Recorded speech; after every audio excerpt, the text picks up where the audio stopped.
जय हिंद साथियों, स्वागत है आप सभी का अपने YouTube चैनल संदीप बिगनर में। मुझे उम्मीद है पूरी कि आप अपने अच्छे तरीके से फिजिकल की तैयारी कर रहे होंगे और उन लोगों से जरूर बचिए जो कमेंट में ये बताते हैं कि हम तो फिजिकल की तैयारी तभी करेंगे जब हमारा रिजल्ट आ जाएगा। हकीकत ये है कि आप भले ही 1-2 टाइम तैयारी कर रहे हो, लेकिन ये कमेंट करने वाले 2-2, 3-3 टाइम तैयारी कर रहे हैं। ठीक है, तो अच्छे तरीके से अपनी फिजिकल की तैयारी करते रहिए। दूसरी बात, कुछ अपडेट ऐसी हैं जो आप यहाँ देख सकते हैं न्यूज़पेपर में आई है, और कुछ जरूरी बात है आप सबके लिए। DVPST से कुछ आपके लिए जरूरी बात है जिनको आपको ध्यान रखना चाहिए। नहीं, अगर आपने गलती कर दी तो आपके साथ दिक्कत हो सकती है, तो उसका ध्यान रखना। इसलिए वीडियो लास्ट तक देखना, भी मैं आपको सारी चीजें बताने वाला हूँ। पहली बात तो ये है, ये जो अपडेट आई है कि आपका जो रिजल्ट है वो नवंबर के तीसरे वीक में आएगा। आप ये मान करके चलिए कि आपका जो रिजल्ट है 20 नवंबर तक आपको देखने को मिल सकता है। 1-2 दिन ऊपर नीचे उसमें हो सकता है। दूसरी बात यह है कि इस बार DVPST पहले अच्छे तरीके से पूरे करा लिए जाएंगे सबके, उसके बाद ही आपकी रनिंग कराई जाएगी। और जो DVPST होंगे उसमें विशेष करके कुछ चीजों का बहुत ध्यान रखा जा रहा है। ये आपके लिए सबसे ज्यादा इंपॉर्टेंट चीज है, जो भी मैं आपको पहले बता रहा था वो ये है कि अगर आपने गलती से इस भर्ती में कुछ भी गलत करने की सोची या कोई सोच रहा है ऐसा, ठीक है, तो वो बिल्कुल एकदम सतर्क हो जाना, क्योंकि लट इतने पड़ेंगे कि आपको जगह नहीं मिलेगी कि हम कहां भागे जाएं। ठीक है, तो इसलिए क्योंकि भर्ती बोर्ड ने इस चीज के लिए सबसे ज्यादा इंतजाम कर रहे हैं कि जो गलत तरीके से इसमें प्रवेश लेना चाहते हैं इस भर्ती के अंदर या इस भर्ती की प्रक्रिया के अंदर, या जो किसी दूसरे की वजह से होता ना कि मैंने पेपर दिया, मेरे अच्छे नंबर तो आ गए लेकिन मुझे फिजिकल नहीं होगा, तो अपनी जगह किसी दूसरे को भेजने के प्रयास में लगे होंगे, फोटो चेंज करके या किसी दूसरे तरीके से। तो जितना अगर आप इतना प्रयास कर रहे हैं ना, तो आपसे इतना आगे भर्ती बोर्ड चल रहा है। ठीक है, तो ऐसी कोई भी गलती मत कर देना जिसकी वजह से आपको लठ खाने पड़े वहां पर, और इतने लठ मिलेंगे आपको कि आप जीवन में याद रखेंगे कि क्या हो गया मेरे साथ, और किसी भर्ती के लिए आप किसी के लिए लायक नहीं रहेंगे भर्ती देखने के लायक। ठीक है, तो ऐसा कोई गलत कदम मत उठाना। दूसरी बात यह है कि DVPST जब भी आपको हो उससे पहले अपने सारे डॉक्यूमेंट्स तैयार कर लेना। एक बार जरूर ध्यान करना कि मैंने कौन कौन से डॉक्यूमेंट्स लगाए थे, किस डेट के लगाए थे। हो सके तो आपका अगर आपके पास जो प्रिंट आउट होता है ना जो भर्ती बोर्ड का, उसमें चेक कर लेना कैसे कैसे कौन से लगाए थे।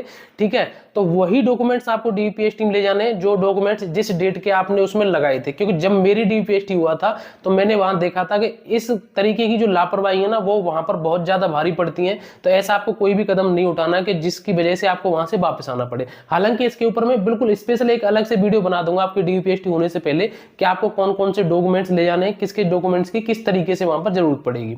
ठीक है, दूसरी बात मैं आपको बताऊं कि फिजिकल की तैयारी अपने अच्छे तरीके से करते रहिए। विशेष करके टाइम पर फोकस करिए कि उस टाइम के अंदर हम फिजिकल की तैयारी कर पा रहे हैं या नहीं कर पा रहे हैं। अगर आपके किसी भी तरीके से कोई पेन हो रहा है, कोई दर्द हो रहा है, तो सिकाई वगैरह करिए, हाथ वाथ में या पैर में कहीं दर्द हो रहा है उसकी सिकाई करिए, एक्सरसाइज करिए। ठीक है, दूसरी बात मैं आपको बता दूं कि आपके भले ही कितने भी अच्छे नंबर हो इसमें, आपके भले ही कितने भी इसमें अच्छे नंबर हो, लेकिन फिर भी अपनी न तो पढ़ाई छोड़िए और उधर अपनी रनिंग भी करते रहिए। क्योंकि जब तक हमारा सिलेक्शन कंप्लीट नहीं हो जाता है किसी एक वैकेंसी में, तब तक हमको किसी भी तरीके से पढ़ाई नहीं छोड़नी। क्योंकि भगवान न करे, हो सकता है आपके साथ किसी लास्ट स्टेज में आप निकल गए तो आपके लिए बहुत दिक्कत होगी। इसलिए सभी एग्जाम देते रहने चाहिए जहां पर भी हमें जो मौका मिल रहा है।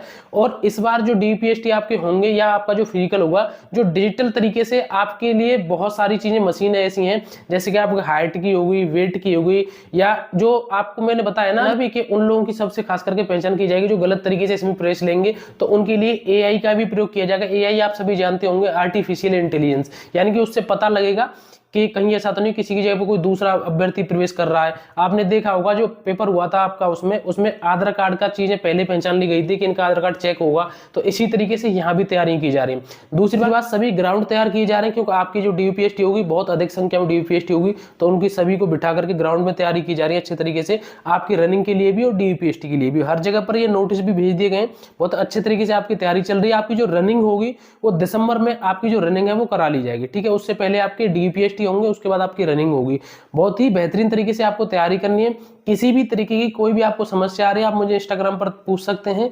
और आप एक बात विशेष करके ध्यान रखना, अगर आपने अपना एग्जाम अच्छे से दिया है, इसमें आपके अच्छे नंबर हैं, लेकिन आप फिजिकल में फेल हो गए, तो आपके उन नंबरों की किसी भी तरीके से कोई कीमत नहीं है। क्योंकि अगर आप फिजिकल में पास होंगे तभी तो उस नंबर की वैल्यू रहेगी आपके पास, नहीं तो उस नंबर का क्या होगा अगर आप फेल हो गए थे। और दूसरी बात ये भी है कि फिजिकल आपके हाथ में रहता है, बाकी सारी चीजें आपके हाथ में इतनी नहीं रहती है जितना हमारे हाथ में फिजिकल रहता है। ठीक है, तो फिजिकल अगर आप मेहनत करेंगे अच्छे तरीके से तो ही वहां पर पास होंगे। अगर आपके पास कच्चा ग्राउंड है तो उस पर अच्छे तरीके से करिए, अगर आपके पास पक्का ग्राउंड है, पक्की सड़क है, तो उस पर थोड़ा जूते वगैरह का ध्यान रखिए। क्योंकि अगर हम उस पर नंगे पैर रनिंग करते हैं या वैसे करते हैं बिना जूते वगैरह के, तो उसमें पैर में दर्द होने की समस्या ज्यादा रहती है। ठीक है, विशेष करके लड़कियां जरूर ध्यान दें कि अगर आप इसमें फिजिकल में पास हो जाती हैं तो आप ये मान करके चलिए कि आपके सिलेक्शन के चांस सबसे ज्यादा हैं, क्योंकि लड़कियां बहुत फेल होती हैं। हर वीडियो में ये बात बता रहा था मैं। और आप सभी से विनम्र निवेदन है, रिजल्ट आने में थोड़ा सा ही टाइम है, लेकिन उससे पहले मैं आपको बता रहा हूँ, उस टाइम पे भी बताऊंगा। आप सबसे एक हाथ जोड़ कर विनती है कि जिस भी भाई बहन का इसमें नंबर नहीं आए तो आप किसी भी तरीके से कोई गलत कदम न तो उठाना, न उठाने की सोचना। एक ही बात सोचना अगर आप इसमें फेल हो जाते हैं तो, कि हमने प्रयास किया था, घर वालों ने हम पर भरोसा किया और हमने इसमें प्रयास किया। जरूरी ये नहीं कि आपका उसमें सिलेक्शन हुआ या नहीं हुआ, सब उससे ज्यादा जरूरी ये है कि आपने अपना 100% दिया। वो एक अलग बात है कि सभी तैयारी करने वालों का सिलेक्शन किसी एक वैकेंसी में नहीं हो सकता।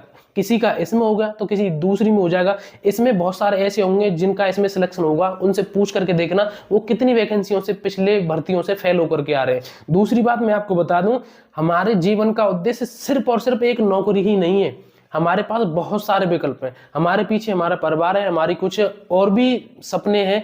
सिर्फ और सिर्फ एक ही नौकरी नहीं। अगर किसी कारणवश आपका इसमें रिजल्ट में नाम नहीं आता है तो इतना दुखी परेशान मत होना। खास करके कोई गलत एक्टिविटी मत उठाना या ऐसा कोई गलत कदम मत उठाना। विशेष करके बस मैं यही बात बताना चाह रहा हूँ। और आपने बहुत सारे ऐसे देखे होंगे जिनकी सरकारी नौकरी नहीं लगी, लेकिन वो मुझसे भी और जो सरकारी नौकरी में लगे हुए उनसे बहुत ज्यादा प्राइवेट जॉब में अच्छा खासा कर रहे हैं। ठीक है, लेकिन बात यह है कि हमारे पास जब तक मौका है, जब तक हमारे पास ऑप्शन है, अच्छे तरीके से तैयारी करते रहिए। इसमें नहीं आया किसी दूसरी में आ जाएगा। अगर आपका नंबर आ जाता है तो आप सभी के लिए बेस्ट ऑफ लक रहेगा। अगर नहीं आता है तो अपनी अच्छे तरीके से तैयारी करना। ठीक है, और भी आपको कोई बात पूछनी हो फिजिकल से संबंधित या डीवीएस से संबंधित, मुझे डीएम कर सकते हैं इंस्टाग्राम पर, वहां मुझे फॉलो कर लेना। कमेंट करके जरूर बताना आपको कोई समस्या तो नहीं चल रही है। फिलहाल आज के लिए बस इतना ही। वीडियो को एक बार लाइक जरूर कर देना। चैनल पर अगर नया है तो चैनल को कर देना सब्सक्राइब। मिलेंगे नेक्स्ट वीडियो में। जय हिंद, नमस्कार, राम राम।